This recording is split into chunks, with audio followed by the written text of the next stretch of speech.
제가 어저께 있었던 그 박근혜 대통령 1심 재판에 대한 저 소회를 조금 말씀을 드리면, 저는 그 일본의 1930년대 그 느낌이 들어요.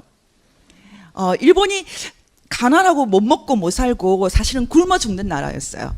여러분 아시겠지만 그 나라야마 부시코라는 그 소설을 보면은 일정한 나이가 되면은 자식들이 부모를 버리잖아요. 산 위로 올라가잖아요. 그래서 그 산 위로 이제 올라가는 그 어머니 얘기를 너무너무 아름답게 그려요. 정말 가슴이 저밀 만큼. 가끔 저는 요즘에 저희 어머니가 이렇게 병원에 계신데 집에서 안 돌아가시고 병원에서 돌아가시는구나, 그런 마음 때문에 그 나라야마 부시코 생각이 날 정도예요. 근데 우리는 그래도 지금 일본에서는 못 먹고 못 살아서 어머니가 산에서 굶어 죽게 했잖아요. 그게 일본이 근대화되기 전까지의 상황이에요. 그만큼 불쌍한 나라였어요. 근데 일본이 메이지 유신에 성공하고 나서 세계에서 유일하게 후진국에서 선진국이 된 나라죠. 그래서 일본에서 가장 추앙하는 지식인이 바로 후쿠자 유키치라는 사람이에요. 그 사람이 일본의 근대화의 포문을 열었다, 이렇게 생각하기 때문이에요. 근데 후쿠자 유키치가 근대 일본을 만들 때 제일 먼저 어떤 시도를 했냐면은 신주 단지를 안 모신 거예요. 뭐 실제로 모셨는지 모르겠는데 영화에는 그렇게 나옵니다. 어쨌든 그 신주처럼 모시는 그 신성한 돌을 그냥 갖고 놀아요. 그게 후쿠자 유키치라는 영화에 나오는 장면인데, 제가 그게 굉장히 인상적이었어요. 아마 극화됐겠지만, 근데 그 근대 일본을 열었던 그 합리주의적인 근대 일본 메이지 유신은 20세기 초에 다이쇼 데모크라시라는 것을 시도해서 전 세계에서 가장 발달한 근대 이념을 다 수입했어요. 심지어 공산주의, 뭐 아나키즘까지, 조합주의, 온갖 것까지 다 수입을 해서 일단 여기서 마음껏 각축을 해봐라. 그게 바로 대정 민주주의, 다이쇼 데모크라시예요. 1912년부터 25년까지 이 다이쇼 시대를 겪고 나서 일본은 정말 아시아의 맹주가 됐어요. 엄청난 나라가 됐고요. 그리고 탈아시아, 우리는 거의 유럽 레벨이다. 원래 유럽 사람은 아시아적 정체성이라고 해가지고 아시아 사람들은 좀 원래 좀 미개한, 좀 그런 식으로 생각을 해요. 그러니까 로시인의 아큐 정전의 아큐, 우리가 요즘에 개돼지라고 말하는 거죠. 그 아큐 같은 존재들이 사는 곳이다. 이게 바로 아시아에 대한 유럽 사람들의 생각인데, 일본 사람들도 20세기 초에 그렇게 생각했어요. 우리 같은 대일본 사람들이 어떻게 저런 미개한 중국, 한국, 조선 같은 레벨이 될 수 없다. 그게 바로 그 유명한 탈아론 아닙니까? 탈아론. 아시아에서 벗어난다. 그런데 여러분 잘 보십시오. 그 생각이 바로 1930년대 이후에 일본에서는 어떤 생각으로 바뀌냐면, 이제 우리는 서양도 이겼다. 그래서 일본 지식계에서 근대의 초극, 쇼게키라 그러죠. 오버컴한, 근대를 이미 우리는 이겼다. 일본 사람들이 생각하는 근대를 이기는 것은 기독교를 이기는 것이고요, 서양을 이기는 것이고요, 그리고 문명을 이기는 것이었어요. 그래서 일본은 더 강고한 천황 중심 체제, 신정 체제를 갖고 천황을 더 강고하게 우상화했고, 바로 이 일본 중심주의를 아시아 전체에 수출하면 조선도 일본처럼 잘 살 수 있고 중국도 잘 살 수 있고, 그게 바로 대동아 공영권 아닙니까? 아시아가 모두 잘 산다. 제가 지금 드리는 말씀을 학술적으로 고상하게 할 수 있지만 그냥 쉽게 다 풀어서 전문가가 아닌 사람들도 이제 알아보자는 거예요. 그 1930년대 이후에 일본 근대 초국론이라는 것은 이제 서양에 대해서 일본이 승리를 구가하는 그런 생각이었어요. 그 일본은 진주만도 공격했어요. 참 생각하면 참 엄청나게 겁이 없는 거죠. 근데 그렇게 할 수 있고 끝까지, 일본에서 가장 긴 하루라는 영화를 보시길 바라는데요, 심지어 핵공격을 당하고 나서도 끝까지 싸우겠다고 생각하는 일본인들이 많았죠. 결국 제가 왜 이 얘기를 먼저 꺼내냐면, 저는 지금 어제 선고를 보면서 저는 보지 않았어요. 왜냐하면 제가 생중계 반대하는 가처분 신청을 하는 도 변호사님을 도와서 기사를 열심히 썼기 때문에 보지 않았고 그냥 결과만 들었는데 저는 일본의 근대 초극론 그 생각이 났어요. 말하자면 1948년에 대한민국이라는 것은 사실은 자유인의 공화국이 등장한 거예요. 1948년 8월 15일 건국, 그것은 반만년 역사에서 나라가 처음 생긴 건 아니죠. 우리가 개천들도 있고 뭐 고조선 생각하면 나라 여러 개 만들어졌죠. 이 한반도에서 첫 나라가 생긴 건 아닙니다.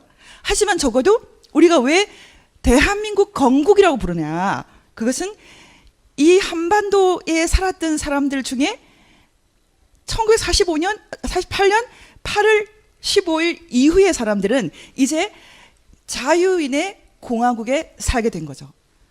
여러분, 그게 너무 엄청난 사실 아닙니까? 이승만 대통령이 그런 얘기 취임 연설에서 하셨어요. 원래 젊은 사람들은 좀 이렇게 저항하는 거야. 괜찮아. 그것도 민주주의의 일부야. 그런 마음을 가지고 주사파, 주체사상파, 민중민주파, 공산주의자들까지도 이 자유의 공화국에서 숨쉬고 살 수 있다라는 것, 그런 마당을 열심히 우리가 깔아주셨죠. 엄청난 자부심 속에. 그래, 너희들은 그렇게 해라. 우리는 열심히 일할게. 그래서 우리가 대한민국을 산업화와 민주화에 동시에 성공한 국가라고 말하고 있지 않습니까? 그 대한민국이 어제부로 마치 1930년대 일본처럼 다른 가치 세계로 넘어가는 게 아닌가, 저는 그런 생각이 들었어요. 왜 그런 생각이 들었냐면, 자유인의 공화국이라는 것은 각 개인의 권리와 기본권을 보장하는 것이 핵심이고 개인이 우주인 게 핵심이에요. 그리고 바로 그 자유인의 공화국이 누리고 있는 형사소송법, 한국의 형사소송법은 일본에서 만들어진 것이 아니라 거의 미국 형사소송법을 갖고 온 거예요. 제가 미국에서 형사소송법 중에서도 연방 형사소송법을 그 노틀담 대학에서 국제인권법이 가장 발달한 대학이죠. 거기서 들었는데요. 한 학기 내내 처음부터 끝까지 그 흑인 교수가 맨스레아라는 걸 강의했어요. 맨스레아가 뭐냐면 그 범죄 의도가 있었나 없었나. 그러니까 증거가 아니라요. 첫 시간부터 끝 시간까지 이 연방 범죄 FBI 잘 아시죠? 경찰. 그 연방 형법이라는 것은 무시무시한 거예요. 그 연방 형법을 실제로 그런데 다루는 법률가들 입장에서는 그래서 너무 공포의 법이기 때문에 함부로 다루지 않는 거예요. 그래서 이 범죄를 저지른 사람이 정말 맨스레아가 있었느냐, 범죄의 의도, 인텐트가 있었느냐, 이걸 엄격하게 다루는 거예요. 그리고 또 하나는 증거의 수준이 있어요. 그 증거의 수준이라는 것은 형법 증거는 정말 확실해야 돼요. 그래서 그것을 합리적 의심의 여지가 없는 증거라 그래요. Beyond reasonable doubt이라는 게 증거의 수준을 말하는 거예요. 근데 민법 증거에는, 미국에서도 민법 증거에서는 좀 정황 증거도 좀 참고를 해요. 그리고 더 낮은 수준의 증거도 있어요. 여러 가지 단어를 써요. convincing evidence란 말도 쓰고 preponderance라는 그런 단어도 써요. 근데 형법에 대해서는 반드시 beyond reasonable doubt이라는 단어를 써서 빼도 박도 못하는 확실한 증거가 없으면 살인범도 무죄가 되는 거예요. 여러분, 미란다의 그 미란다가 굉장히 나쁜 놈이에요. 아리조나 사람인데 그 미란다가 1965년 그 경에 이 판결이 났는데요. 미란다는 강간하고 강도하고 뭐 정말 형편없는 사람이에요. 근데 미국 연방 헌법에 따라서 이 사람이 자기 권리를 충분히 고지를 못했다, 몰랐다. 그 권리라는 것은 변호사의 뭐 조력을 받을 수 있는 권리라든지 뭐 이런 거예요. 근데 그 사람이 그것을 가지고 싸워서 무죄 방면이 돼요. 무죄 방면돼서 1년도 안 돼서 술집에서 싸우다가 살해됐어요. 천벌받아 죽은 거죠. 천벌받아 죽을 지언정 왜 그렇게 엄격하게 형사소송법을 적용하냐면 다른 사람들을 위해서예요. 정말 선의의 피해를 받는 다른 피의자 한 사람을 위해서. 그리고 또 한 가지 원칙이 더 있어요. 그것은 바로 누가 카드라라는 증거를 함부로 쓰지 않는 거예요. 미국 증거법에서 미국은 증거법이 정말 어려워요. 에비던스 로라는 게. 한 학기 내내 이 말이 증거로 쓸 수 있는 말이냐, 안 쓸 수 있는, 못 쓰는 말이냐. 그거를 하는데요. 저는 정말 머리가 터지는 줄 알았어요. 지금도 모르겠어요. 그래서 누가 뭐라고 했다라는 것이 그걸 hearsay라 그래요. hearsay. 전문 증거라 그러는데요. hearsay가 거의 받아들여지지 않아요. 누가 뭐 말한 것은 소용이 없어요. 미국 법정에서.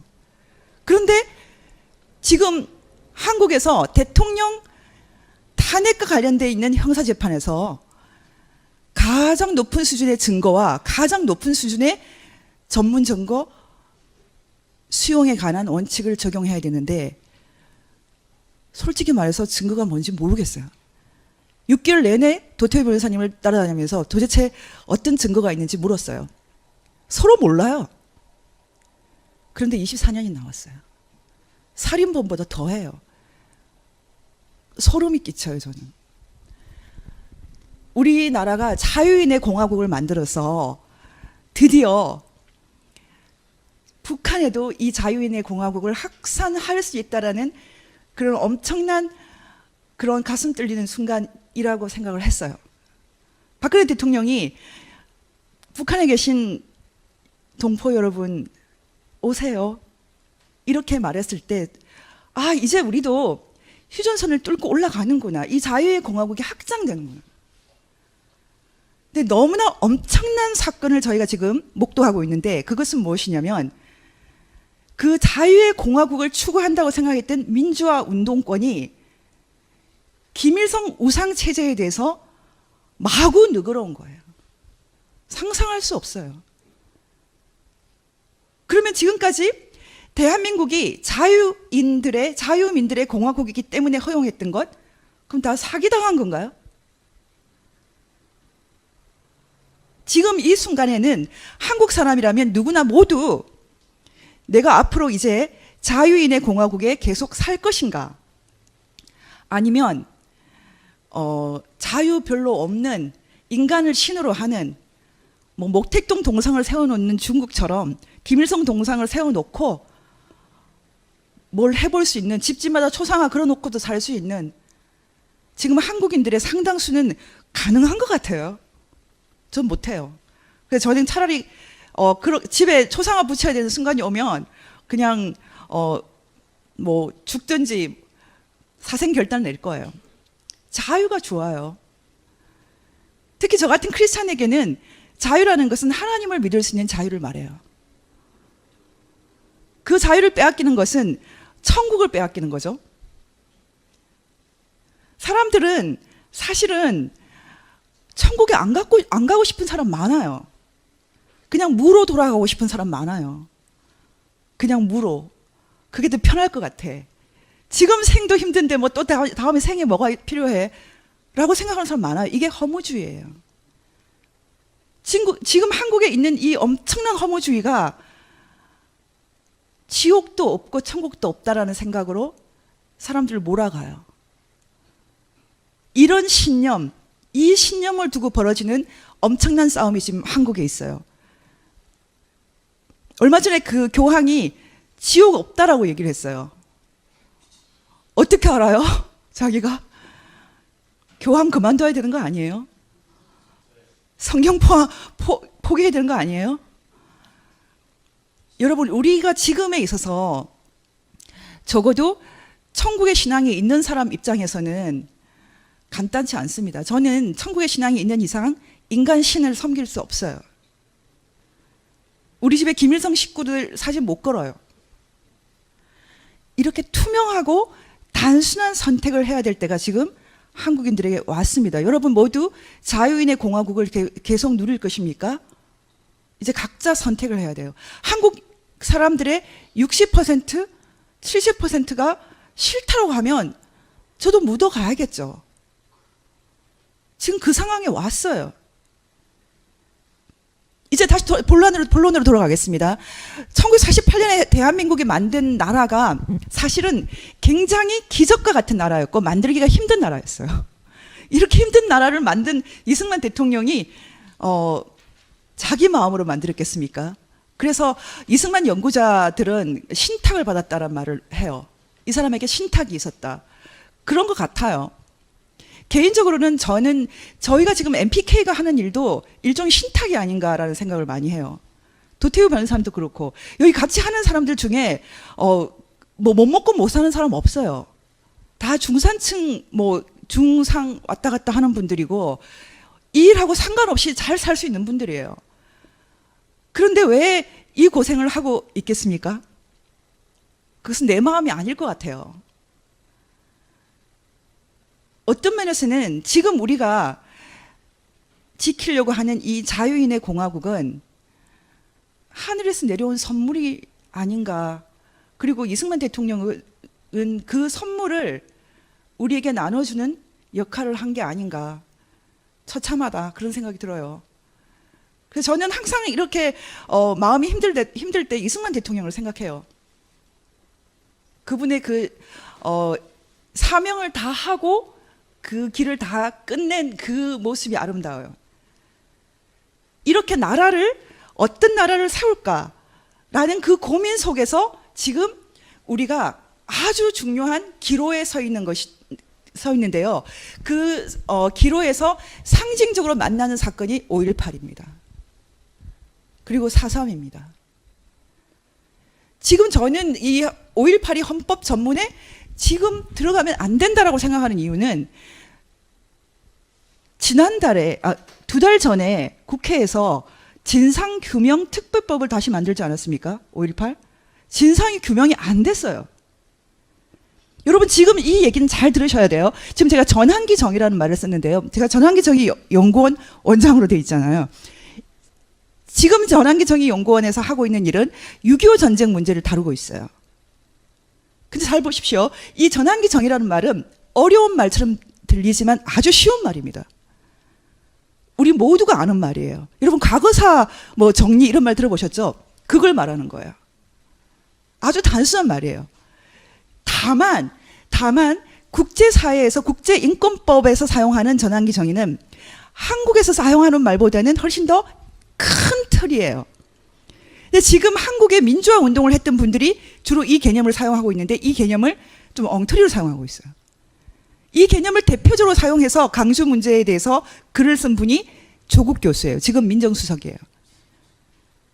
지금 민정수석이 쓴 페이퍼를 보시면 Transitional Justice in Korea, Legally Coping with Past Wrongs After Democratization. 그러니까 민주화 이후에 과거사에 대한 법적인 대응 이런 주제예요. 이게 바로 조국 교수가 10여 년 전에 쓴 Transitional Justice in Korea라는 논문이에요. 전환기 정의에 대한 어떻게 보면 가장 전문가인데 이분은 이 개념을 너무나 좁혀서 쓰고 있기 때문에 사실은 아주 엉뚱한 얘기를 해요. 이분이 어떤 얘기를 표현을 썼냐면 제가 그대로 한번 읽어드리겠습니다. 2013년 5월 20일에 CBS 라디오 그 김현정의 뉴스쇼에서 이런 말을 했어요. 지금 일베에서 계속 북한 개입설을 얘기하지 않습니까?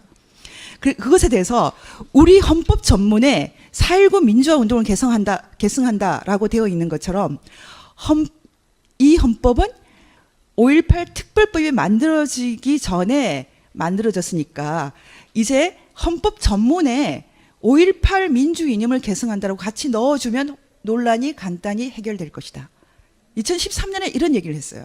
그리고 증오 범죄라고 일컬어질 수준의 일베 사이트 등의 5.18 비하 발언에 대해 현행법으로도 민사소송이 가능하지만 또 사안으로도 형사소송법이 가능하면 헌법 전문으로 정리를 하자라는 취지로 이미 말을 했어요.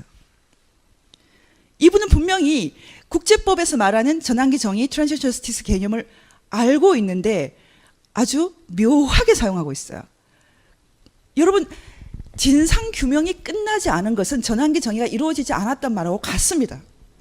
지금 잘 보시면 일반적으로 전환기 정의 프로그램은 5단계로 이루어져 있어요. 하나는 일단 진상 규명. 이것은 거의 순차적으로 이루어지는 거예요. 트루스 시킹이라고 말합니다. 두 번째는 사법 처리, 저스티스 시킹이라고 그러죠. 세 번째는 배상인데요. 레퍼레이션이라는 개념이 있고, 네 번째가 이제 화해, 레콘실레이션이라는 개념이 있고, 마지막이 레포메이션, 제도 개혁이라는 개념이 있어요. 그래서 지금 잘 보셔야 되는 것이 이 전환기 정의 이 모델이 왜 5.18이 가장 일반화됐나, 전 세계적으로 이 모델을 많이 보고 있어요. 그 이유는 이 레퍼레이션, 배상 때문이에요. 대형 인권 범죄가 일어나는 대부분의 나라는 굉장히 가난해요. 돈이 없어요. 여러분이 민사소송을 할 때 상대방을 봐가면서 하지 않습니까? 상대방이 돈이 하나도 없는데 그 소송 비용 내면서 뭐 때문에 하겠어요? 딥파켓, 호주머니가 깊은 딥파켓을 향해서 대부분이 소송을 하지 않습니까? 나라도 똑같아요. 대한민국이 인권 범죄가 있던 나라 중에서 가장 딥파켓이었어요. 호주머니가 깊은 돈이 있는 나라였어요. 그래서 이 전환기 정의에 있어서 배상이 상당히 가능했던 나라예요. 근데 지금 장지원 변호사님이 발제했던 것처럼 너무 지나쳐요. 말도 안 돼요, 솔직히 말해요. 너무 지나쳐요. 4.3도 마찬가지입니다. 이게 왜 지나친지에 대해서 우리가 지금 고민할 때예요. 여러분 잠깐 그러면 사진 좀 보여주시겠어요? 지금 저희는 사실은 이 자유민의 공화국 이 이념을 휴전선 이북으로 확장시키는가, 이 엄청난 과제 앞에서 사실은 진정한 전환기 정의의 과제를 6.25 전쟁을 통해서 해결해야 됩니다. 4.3도 6.25 전쟁에 대한 이해 없이는 이해될 수 없고, 그 다음에 5.18도 마찬가지예요. 5.18에 있어서 지금 진상규명이 안 되는 핵심적인 부분이 무기고 관련되어 있어요. 얼마 전에 그 전두환 대통령이 글을 썼을 때, 책을 썼을 때, 이 책은, 전두환 해고록은 개인적으로 깜짝 놀랄 만큼 엄청난 필력을 자랑하는, 물론 직접 안 쓰셨겠죠. 근데 굉장히 좋은 명저예요. 저는 필독서로 꼭 읽으시라고 얘기하고 싶습니다. 이건 전두환 대통령을 칭찬하는 얘기하고 또 다른 차원이에요. 우리가 히틀러의 나의 투쟁도 있잖아요. 저희 집에 있어요. 이 책은 정말 좋은 책이에요. 근데 이 책에서 5.18에 관련돼서 가장 문제적인 것은 무기고를 언제 털었나. 이 시간 아닙니까? 이 시간이 왜 문제가 되겠습니까? 누가 먼저 폭력을 썼나라는 문제도 있고, 자력으로 했나? 그래서 북한 개입설도 들어오지 않습니까? 저는 그것 자체에 대해서는 잘 몰라요, 개인적으로. 강수의 얘기는 안 믿어요. 가끔 사람들이 내 친구들을 강수였다고, 탈북자 친구들을 얘기하는데 막 웃음이 나거든요. 이런저런 신화가 많이 유포되어 있고 틀린 것도 있고 맞는 것도 있지만, 이런 얘기들이 나올 수밖에 없는 배경이라는 것은 사실적인 어떤 의문 때문에 존재한다. 잘 보십시오. 여러분, 이게 뭡니까? 이게 지금 바로 6.25 때 피살된 사람들의 시체예요. 잘 보세요. 지금 제가 이 사진들을, 다음 장도 보여주세요. 이 사진들을 왜 갖고 왔냐면, 여러분 6.25 때 몇 명이 피살됐습니까? 혹시 아는 분이 계세요? 6.25 때 우리가 전쟁을 다룰 때 세 층위로 나눠요. 정치가의 전쟁이 있고, 그 다음에 군인의 전쟁이 있고, 민간인의 전쟁이 있어요. 그게 바로 아주 고전적인 전쟁론, 클라우즈비츠의 전쟁론에 나오는 얘기예요. 그런데 대부분이 정치가의 전쟁이라는 것은 전쟁을 정치적으로 결정하는 사람이겠고, 군인은 수행하는 사람이겠죠. 근데 그 전쟁이 끝났을 때 전쟁을 승리한 정치가는 환호를 받겠지만, 그리고 용맹한 군인도 환호를 받겠지만, 민간인은 대부분 다 그냥 피해만 받는다, 희생만 당한다. 그 가장 대표적인 것이 6.25 전쟁이에요. 6.25 전쟁의 민간인 중에 가장 많은 숫자의 그 희생자 그룹은 피살자 약 6만 명, 그리고 납치된 납북자 약 10만 명이 있어요. 정확한 숫자는 뭐 5만 9천, 그거는 말씀 안 드릴게요. 외우기가 힘드니까 그냥 간단하게 피살 6만, 납북 10만으로 그냥 대충 외웁시다. 그 사람들은 그냥 피해를 그냥 당하고 살아요. 피살자에 대해서 특별법 없어요. 이분들. 근데 잘 보세요. 굉장히 놀라운데요. 가장 많은 사람들이 6만 명 중에서 어느 도에서 제일 많이 이렇게 학살됐을까요? 압도적으로 전라남도예요. 전라도에서 80% 이상이에요. 영광에서만 2만이 넘어요. 정말 이 전라도 땅이 눈물이 나는 땅이에요. 광주도 너무나 슬퍼요. 제가 대학 다닐 때 매일 울고 다녔어요. 정말로. 광주 5.18 기념식에 늘 갔었어요. 그리고 그 슬픔이라는 거는 말할 수 없어요. 눈물이 나는 땅이에요. 저는 전라도를 돌아다니면서 기도 많이 해요. 늘 가슴이 아파요. 6.25 전쟁 때도 많이 피를 흘리고 5.18 때도 흘리고 그 피가 슬프지 않은 거 아니에요. 제가 말씀드리고 싶은 핵심은 이 피들이 과연 무엇을 위한 피였나? 공산을 위한 피 아니지 않습니까? 대한민국 이 자유민의 공화국이 더 아름다운 자유를 얻기 위해서 우리는 그렇게 믿고 있지 않았습니까? 그래서 광주 5.18에 대해서도 긍정하지 않았습니까? 세금을 많이 쓰면서도 배상하고 보상하려고 하지 않았습니까? 근데 그 정신이 북한을 용인하고 북한 우상체제를 인정하고 그런 식으로 흘러간다면 그건 배신 아닙니까? 제가 지금 말씀드리고 싶은 것은 광주에 대해서 신화하지 마라. 정말 전환기 정의 국제법 전문가라면 조국 교수님 법률가잖아요. 그럼 사실에 대한 용기를 가져야 됩니다. 북한 개입 안 됐으면 왜 안 됐는지 규명을 해야 되고요. 분명하게 해야 돼요.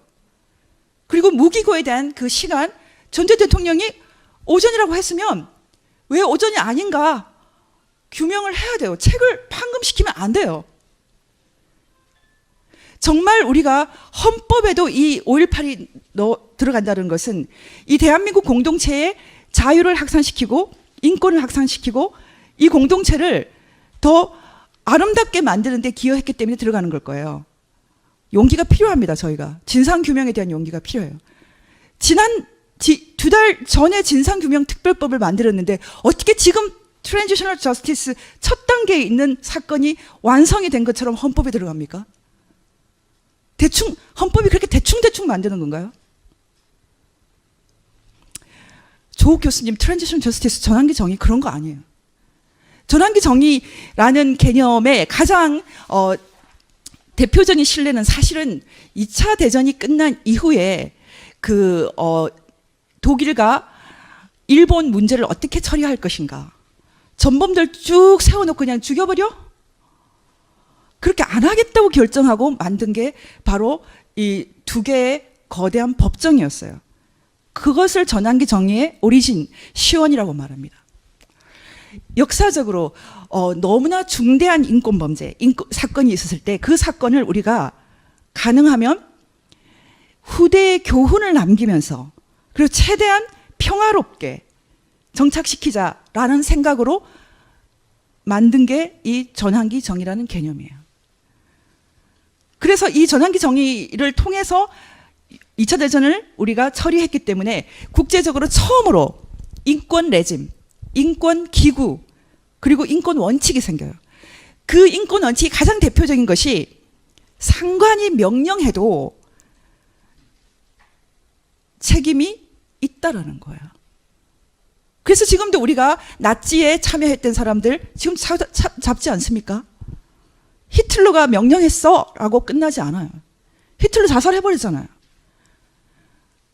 상관이 명령해서도 인간에게는 보편적인 양심과 이성이 있기 때문에 그 판단에 따라야 된다라는 니른베르크 원칙이 확립된 것이 바로 이 2차 대전 청산 메커니즘 때문이고요. 지금 한국에 필요한 것은 바로 이 6.25 전쟁에 대한 청산 메커니즘이 필요한 것이지 지금 개별 사건들을 가지고 사실은 전환기 정의라고 말하기 힘들어요. 그냥 과거사 정리예요. 하지만 4.3과 5.18은 그래도 조금 다르긴 다릅니다. 왜냐하면 4.3은 이건 정말 중요해요. 4.3은 어떤 나라를 만들까 했을 때 남노당의 아이디어도 우리가 좀 받아들일 수 있었나? 라는 고민을 던진다 그래요. 지금 4.3 기념관에 가면 건중과 남노당이 뭐 좀 괜찮은 걸로 돼 있어요. 좀 깜짝 놀랐어요, 제가. 이승만이 악마로 돼 있고. 그래서 우리가 6.25 전야에 일어났던 이 사건이 과연 이런 거였나? 자유에는 피가 묻어 있어요. 많은 민주화 운동 세력이 좋아했던 김수영 시에 나와 있지 않습니까? 자유에는 공짜가 없어요. 미국 애국가, 미국 국가 한번 들어보세요. 그 소름이 끼쳐요. 그냥 전쟁 시예요. 자유라는 것은 공짜로 얻어지는 게 아니라는 것을 지난 한국 70년 역사가 알고 있는데, 지금 이 자유를 누리고 있는 대한민국 사람들은 공짜라고 생각하는 것보다 더 심각한 것은 자식들에게 자유를 안 물려주려고 한다는 거죠. 어떻게 그런 나쁜 엄마 아빠가 있습니까? 있을 수 없습니다. 이제 우리 각자가 생각해 봐야 돼요. 광주에서 흘린 피가 과연 적화를 위한 거였나? 그것이 아니라 이 자유 대한민국을 더 풍요롭게 하고 아름답게 하는 그런 피였다면 다시 한번 생각해야 됩니다. 어떻게 지금 인간을 신으로 만들어서 인류 역사상 가장 잔혹한, 정말 상상도 할 수 없어요. 북한 인권 문제를 들여다보십시오. 정말 맨정신으로 살 수가 없어요. 인간이 저렇게 산다는 것이 상상할 수 없어요. 그런 북한을 만든 김일성이 어떻게 영웅이 됩니까? 제가 보기엔 그렇습니다. 그래서 제가 지금 이 준비한 것을 다 읽을 수가 없어서 처음에는 학술적으로 준비하다가 그 두 변호사님이 너무 법률적으로 말씀하셔서 제가 여러분들이 좀 덜 심심하게 웅변을 하는 바람에 제가 다 할 수가 없어가지고요. 마지막 부분에 있는 그 우리나라 대한민국 건국 대통령의 취임사의 일부를 읽어드리고 마치고 싶어요. 여러분 정말 우리가 자유민의 공화국, 서울대 경제학과 이영훈 교수님이 이 얘기 잘 하세요. 그분은 어디 가서 강의할 때 다 같이 만세 부르면서 우리나라의 건국 자유민의 공화국이 등장했다라고 이렇게 같이 말한대요. 전 가슴 뚫립니다. 저는 4.3을 그 최초로 하셨던 박명린 교수, 이번에 남북정상회담 자문단에 들어가 계시던데 그분은 말을 참 특이하게 하세요. 남노당이 나빴지, 남노당 니네가 먼저 시작을 한 거지 4.3. 그렇지만 양민을 그렇게 학살하면 되겠어? 늘 그렇게 말해요. 그래서 누구나 속아요. 저희 친구랑 어저께 굉장히 길게 얘기를 해봤어요. 그랬더니 박명린 교수에 대해서 한마디로 얘기를 했어요. 너무 정직하고 거짓말을 하지 않는다. 하지만 XXX라고 말했어요. 그게 뭘까요? 박명린 교수가 늘 그렇게 말해요. 남노당이 잘못했지, 도발했지. 하지만 그렇게까지 심하게 대응하라고 했나? 근데 그분이 재작년인가 중앙일보에 건국절 제정을 결사 반대하는 평론을 썼어요. 건국절을 결사 반대하는. 왜 결사 반대합니까? 대한민국 한반도 반만년 역사에서 1948년 8월 15일 그날 그 헌법, 그 자유민주주의 헌법, 인간 개개인이 노예 상태에서 벗어나서 자유를 얻는 것이 얼마나 엄청난 거예요. 세계에서 가장 노예가 많았던 나라가 조선이에요. 자국민이 자국민을 종모법에 의해서 40%까지라고 하죠. 노예로 만들었던 그런 나라였어요. 그리고 일제시대가 또 우리 민족을 노예로 만들었고, 김일성이 또 노예로 만들어요. 이 처참한 한반도 우리 민족사에서 한 사람 한 사람이 권리가 있다. 그런 엄청난 역사가 시작된 1948년 8월 15일을 왜 우리가 셀리브레이트 할 수가 없나요? 그분이 아주 이상한 말을 했어요. 미국에도 없다. 미국에도 인디펜던스 데이를 7월 4일을 하는데 미국에도 없는데 뭘 만들어? 그런 식으로 얘기했어요. 미국의 7월 4일은 사실 이런 비슷한 날이에요. 미국은 분단되지 않았죠. 그래서 굳이 필요가 없어요, 더 이상. 그런데 우리는 특별해요. 이 한반도 역사에서 진정한 자유와 인권이 있는 나라가 그 헌법이 등장한 최초의 날이에요. 70년입니다, 이제. 정말 넉 달 남았어요. 70년이.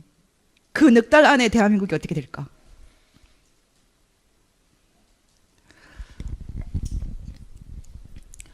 솔직히 말할까요? 저는 긍정적으로 보이지 않아요.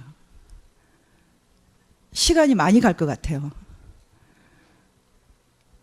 한 사람 한 사람이 각자 묻고 이 자유민의 공화국을 지킬 것인가에 대해서 시간과 돈과 노력과 머리와 입술과 다 쓸 준비를 해야 됩니다. 특히 기독교 목사님들, 신부님들 도대체 뭐 하시는 겁니까? 북한에 자유가 없고 기독교 자유가 없는데 인간을 신화로 섬기는데 그 나라를 어떻게 그렇게 오판할 수 있습니까? 그 엉터리 보험, 엉터리 신앙 소름이 끼쳐요. 이제 각자 기독교인들은 예수님 앞에서 다시 물어보시고, 그리고 대한민국을 사랑하는 사람들은 신앙과 관계없이 우리 각자 누리고 있는 자유와 인권, 이게 정말 공짜인지 각자 생각해 봤으면 좋겠습니다. 그리고 5.18 민주화 운동을 했던 내 친구들, 지식인들, 똑똑한 사람들, 공부 잘했던 사람들, 대학 교수, 변호사, 왜 애들한테 잘못된 나라를 물려주려고 합니까? 김일성 동상을 세워놓는 그런 통일이 가능합니까? 지금 바로 그런 통일론을 가지고 통일을 기획하고 있어요. 정신들 차리세요. 그 말을 하고 싶어요. 마지막으로 읽고 제가 마치겠습니다. 제가 이렇게 말할 자격이 있는가? 20년 이상 싸웠어요. 할 수 있어요. 제가 아니면 누가 할 수 있을까요? 저는 북한의 인권을 위해서 많이 애를 썼어요. 그 이승만 대통령이 이런 말을 그 취임사에서 하셨는데요. 제가 이것을 읽고 오늘 강의를 마치겠습니다.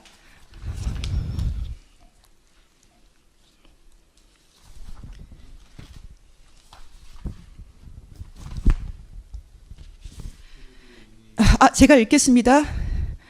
민주 정체의 요소는 개인의 근본적 자유를 보호하는 것입니다.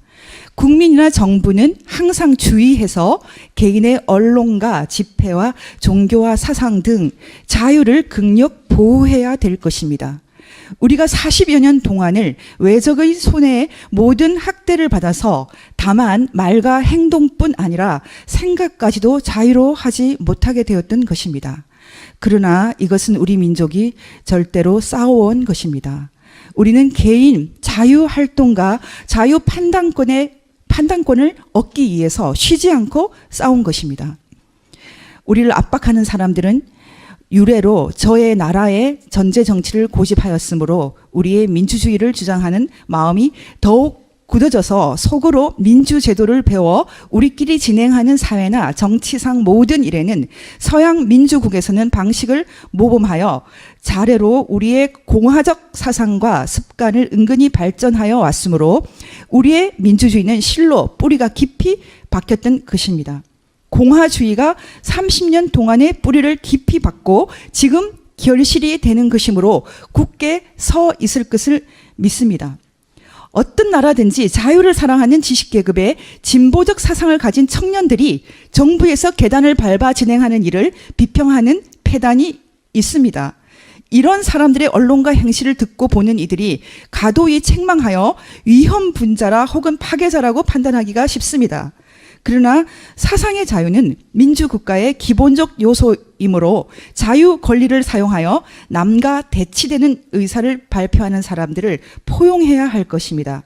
만일 그렇지 못해서 이런 사람들을 탄압한다면 이것은 남의 사상을 존중히 하며 남의 이론을 찰고하는 고찰하는 원칙의 위반일 것입니다. 그러므로 시비와 선악이 항상 싸우는 이 세상에서 우리는 의로운 자가 불의를 항상 이기는 법을 확실히 믿어서 흔들리지 말아야 될 것입니다.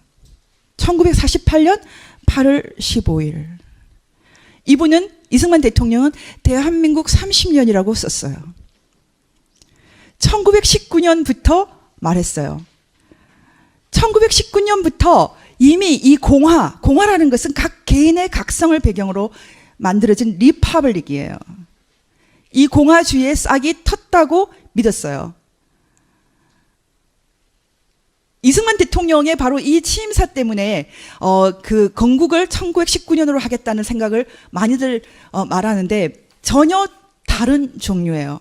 이승만 대통령이 말하는 것은 자유건 뭐건 상관없이 무조건 통일, 무조건 우리 민족끼리 이런 것을 말하기 위해서 1919년 건국 얘기하는 것이 아닙니다.